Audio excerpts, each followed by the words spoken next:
Ciao a tutti di Console Tribe, sono Gianmarco Porcella. Siamo onorati di trovarci in compagnia oggi di Daniel Warrens, che è l'executive producer.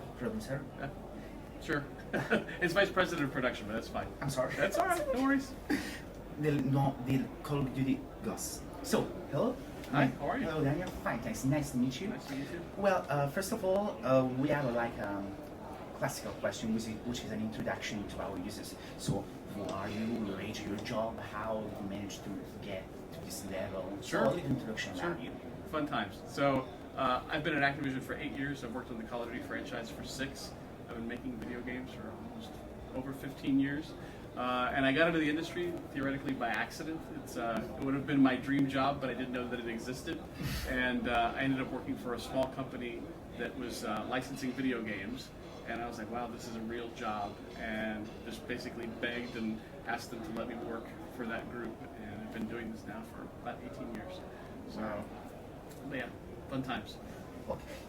We should discuss later if you have quite time, because I have to ask you something about the industry, how to get in. Okay, But sure, anyway, absolutely. coming back to us. So, first question for you. Why did you choose to develop a brand new Call of Duty instead of Modern Warfare 4? And what's your opinion on fan reactions about the Ghosts? I mean, everyone was expecting, yeah, now we will have Modern Warfare 4, and then they saw Ghosts. Sure. So I think for the rationale as to why we wanted to do it was, at the end of MW3, the team wanted to do something new. We knew we were going into a console transition. We knew the next game that Infinity War was going to do was going to be on next gen. And it was going to be a very easy thing for us to say and go, okay, we're going to do Modern Warfare 4. But if you look at that storyline and you look at that sort of culmination of that game, it allowed sort of this arc to sort of end and then start on something new. And I think for us, coming into next gen with a new set of characters, a new story, a new sort of character arc for these characters, and really sort of delivering what is a different sort of location and theme for the game that I think we've done before is important. We've done World War II, we've done Modern Warfare. Black Ops has sort of explored the little bit of the past with the future, and what's happening with Ghosts is we're taking a different look at the way we've actually perceived Call of Duty. The game takes place after this sort of epic, sort of cataclysmic event that changes the landscape of the United States. The southern half of the United States has been decimated. And what's happened now is that you, as the player character, and your brother are a squad with this group called the Ghosts that is more of an underdog story than we've done before. So for us, creating a very tight character connection is going to be different than what we've done before on Call of Duty. Yes, typically your buddy character is either Captain Price or Soap or Woods or Harper, but this time it's your brother, so that relationship is going to change differently than what you've had in previous games. I think with the support of Stephen Gagan, who we hired as our writer, who wrote and directed Traffic and wrote in Syriana, he's going to help us sort of create that deeper connection that we haven't done in Call of Duty before. So I think the fan reaction has been phenomenal. I think we've seen great support in terms of the features that we're doing within the game. I think people have gone and said, wow, look at all these cool things that we're doing in single player and multiplayer. I think people have reacted very well socially to the inclusion of Riley the dog as a character you actually get to control. It surprised us, but no, that's great. And I think, we just had our multiplayer reveal last week, and the response has been fantastic. I think the amount of Twitter views, YouTube views, just Facebook posts and everything has been extremely positive. So I think the fans are very excited for Ghosts, and we're going to be doing that next year. And same here, because I had the chance to try Call of Duty Ghosts multiplayer before, and I really have to say it's exciting. Good. Even the new mode, Search and Rescue. Yep. Brand new mode that maybe, in my opinion, could be compared to Deathmatch. Deathmatch at Teams. I mean, it has the same new as that one. It could be really something. But we'll see the praise what we'll see. Sure. Well, I think for us, the modes, we've added 7 new modes into multiplayer. Yeah. And I think if you look at what Infinity War did for Modern Warfare 3, it introduced Kill Confirmed, which became one of the most popular game modes. And it's lived on. It was a Black Ops 2. We're bringing it back again this year. And for them, looking at taking a game mode like Team Deathmatch and adding something just slightly different really made a unique game mode. I think to your point, you brought up Search and Rescue.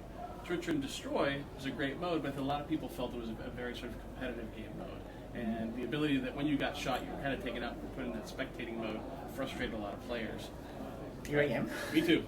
And now adding a little bit of inspiration from Kill Confirmed into Search and Destroy and making it Search and Rescue keeps the player that much more engaged. And if you get shot, they're like, no, someone get my tag, and it changes the game dynamic. And I think you're seeing that with another mode we introduced here at Gamescom called Blitz, which is a variant off of capture the flag, but you don't have to return sort of this flag. You now are basically all rushing to get to a specific point to earn points against your team, and it's a very fast, frenetic game. It's a lot of fun.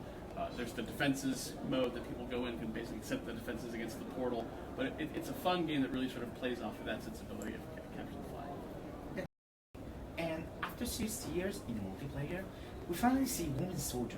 Mm-hmm. Why did it take so long? There was like a particular issue or what? I mean, user reaction was so.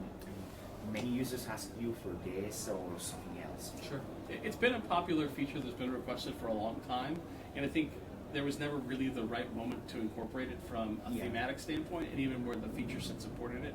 I think if you look back in the multiplayer, traditionally we broke out the character look based on the weapon that they would carry. So if you were wearing a sniper, if you were a sniper, you'd be decked out more like a sniper in terms of your uniform and your class. And as we evolved to this sort of new create your soldier customization feature, it felt right to kind of incorporate a female soldier here. And I think if you look at our player base, we announced last week over 100 million people have played Call of Duty, over 40 million a month play the game. We're seeing a huge growth in terms of female players, both on the casual side and the competitive side, and it just felt like a natural time to say, yeah, why not? And we know it's a feature that a lot of females have asked for, but even I think there's going to be a large male contingent, they're going to actually want to play as females too. So yeah. That's fine. And I think what's going to be really neat is now that we have the squads mode, which allows you to create sort of this custom squad based on look and loadout and everything else, I have no doubt that our community is going to make some very cool, customized squads. Maybe it's going to be like an all-ghost female squad that kind of goes, all carry sniper rifles or something. But I'm sure there'll be something unique to that regard. Hope so. Yeah. And regarding the multiplayer part, as you guys said 1 week ago on the reveal, now maps will be dynamic, meaning that campers will have hard times out there. Mm-hmm. And why did you choose to implement this feature, and why only now? Sure. Well, it's not necessarily only now. I think if you look back at some of the DLC that we've done for Black Ops, we've incorporated small levels of dynamic maps. I think in the DLC for Black Ops 2, there's a map called Hydro. In Black Ops 1, there was an ice map, I can't remember the name of it off the top of my head, but it had a dynamic element to it. I think what we're doing now for Call of Duty Ghosts is at a much grander scale in terms of dynamicism in the maps. We have one level called Strike Zone, which basically has a baseball stadium that basically can change dynamically based on a kill streak they can bring in. So what the map looked like in 1 minute is completely different the next. There's a lot of subtle map changes on a couple of different maps. So we have Chasm that we're actually showing here on the show floor. That has a bus that falls over based on if the player blows up with a rocket or grenades to dislodge it. There's an elevator that you can actually get in that actually can also be shot down. That's a much smaller sort of comparison to what actually happens within Strike Zone. But each map has some sort of dynamic event tied to it, be it big or small, that players can control. There's even some instances where we've actually hidden care packages within maps that need to be breached and broken to allow players to find what's inside. We believe creating these sort of key map locations are going to create a lot of good engagement battles to earn those rewards. So for us, it's really sort of changing it up. I think there was no reason to say why it's happening now. You asked the question earlier, what are the more requested features? That's definitely one of them. To have more dynamicism in the maps, to make them feel more alive, more interactive in terms of players being able to do things in the map to actually change the way the map works. Thank you very much for your time. That's it for our interview. And grazie a tutti per aver visto questo video e ci aggiorniamo. Da Gianmarco Porcella dalla Gamescom di Bologna è tutto. Ciao a tutti.